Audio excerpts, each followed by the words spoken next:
Maayong adlaw na pud ka natong tanan. Magandang araw everyone. Hello, hello, hello. Kamusta kayo dyan? Today, magluluto tayo ng hiram na putahe. Galing pa ito sa Europa. Ito ay ang Alfredo pasta. Ang Alfredo pasta o ang fettuccine Alfredo pasta ay inimbento ito ni Chef Alfredo Di Lelio ng Roma noong 1914. O, di ba? Ang tagal na.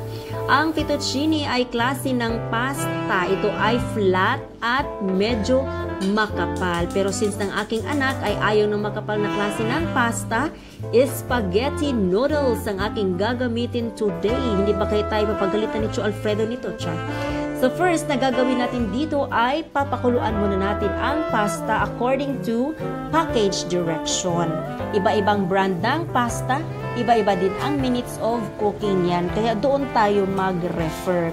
Ang ginagawa ko dito, ina-adjust ko ang cooking time ng aking pasta. Binabawasan ko ito ng mga about 2 minutes kasi lulutuin ko pa yan sa sauce niya mismo mamaya para kapit na kapit talaga ang lasa.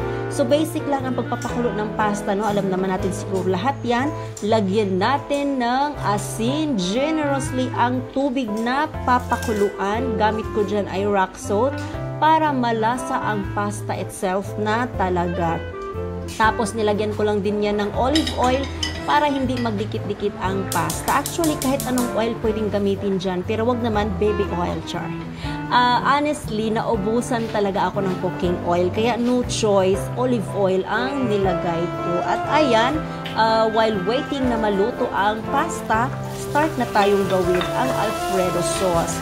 Naglagay lang ako ng butter at inalalayan ko ng olive oil para maiwasang masunog kaagad ang butter. Tapos, pinus ko na kaagad ang yellow onion.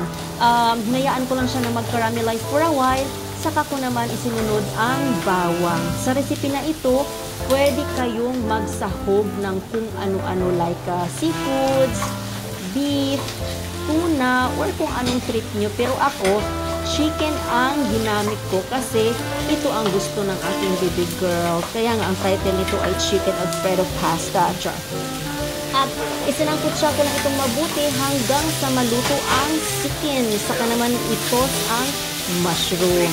At buti naman napapayag ko ang aking cutie na lagyan ko ng mushroom ang dish na ito kasi gusto kong may mushroom ang pasta ko. Nilagyan ko din pala ito ng 3 tablespoon ng all-purpose flour. Ang purpose ng flour ay binder or thickener kasi kadalasan ang sauce nito ay runny or malabnaw at kapag hindi ka agad nakain ay nagsisito sa ilalim ang sauce at ang ibabaw naman ay dry. Gumamit pala ako dito ng fresh milk pang dilute ng flour. Paunti-unti ang paglagay nito para mahabol talaga natin ang mga lumps kasi may mga mamumuo talaga ng mga lumps dito galing doon sa flour. Pwede pala kayong gumamit ng evaporated milk o kaya simpleng tubig lang. Walang problema yon at all. Halo-haloin lang itong mabuti to make sure na smooth na talaga ang sauce. At since na gusto ko ang aking pasta ay creamy, naglagay din ako dito ng all-purpose cream. Pwede din kayong gumamit ng cooking cream, huwag lang ice cream.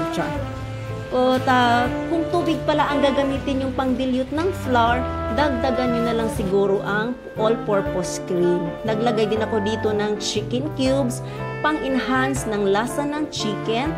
Tapos meron tayong ground black pepper, powder ang gamit ko kasi minsan akong naglagay talaga ng freshly ground nanguya ng aking anak na ang hangan. Kaya para safe, powder na lang ang gamit ko. Naglagay din ako dito ng dried parsley at grated cheese. Yung cheese na isi-melt ang ginamit ko. Tapos, haluin lang itong mabuti at huwag kalimutang tikman. At ayun nga, sa pagtikim ko, nakulangan ako sa lasa kaya nagdagdag ako ng konting asin. At nung chinek ko naman ang aking pasta ay al dente na, kaya ihahalo ko na siya sa aking Alfredo sauce. Hininaan ko pala ang apoy para hindi masunog ang ilalim kasi isasalin ko pa ang pasta ng pakonti-konti. Hindi ko na binalawan ang pasta nito kasi kasi kailangan natin ng starch ng pasta dahil dyan kakapit ang sauce natin. Any pasta talaga na lulutuin ko, hindi ko ugali na banlawan ng tubig kasi feeling ko magiging bland ang lasa ng aking pasta. Hindi ko lang alam kung sa akin lang ba to or kayo din. Basta hindi ko siya talaga babanlawan. At shadadan, ready na ang creamy chicken Alfredo pasta. Que buona, delicioso. O, diba, Charla? And that's all for today. Sana nagustuhan nyo na naman ang aking video. Don't forget to like, to share, to subscribe, at comment down below na din. So hanggang sa muli mga maring, it's me, Juvie. Thank you for watching. Bye!